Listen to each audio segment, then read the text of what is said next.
বিটিএসরা তাদের প্রথম ইনকাম দিয়ে তাদের বাবা মাকে কি গিফট করেছিল? হ্যালো আর্মিস, আচ্ছা আর্মিস, তোমরা কি জানো বিটিএসরা তাদের প্রথম ইনকাম দিয়ে তাদের বাবা মাকে কি গিফট করেছিল?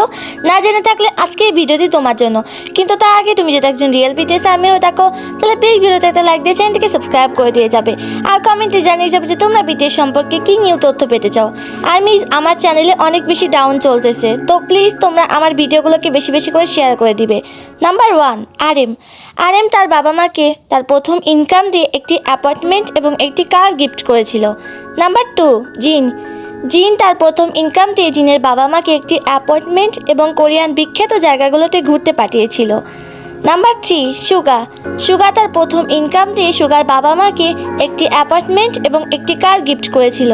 নাম্বার 4, জেইহব তার বাবা মাকে তার প্রথম ইনকাম দিয়ে একটি অ্যাপার্টমেন্ট এবং একটি কার গিফট করেছিল। নাম্বার 5, জাংকুক তার প্রথম ইনকাম দিয়ে তার বাবা মাকে একটি অ্যাপার্টমেন্ট এবং একটি কার গিফট করেছিল।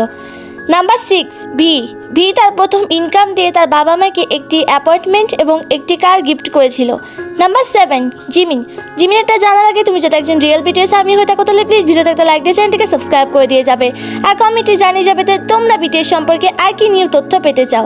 নাম্বার 7, জিমিন তার প্রথম ইনকাম দিয়ে তার বাবা মাকে একটি ক্যাফে এবং একটি অ্যাপার্টমেন্ট গিফট করেছিল, কারণ জিমিনের বাবা মার ইচ্ছা ছিল যে জিমিন তার প্রথম ইনকাম দিয়ে একটি অ্যাপার্টমেন্ট এবং একটি ক্যাফে গিফট করবে তার বাবা মাকে।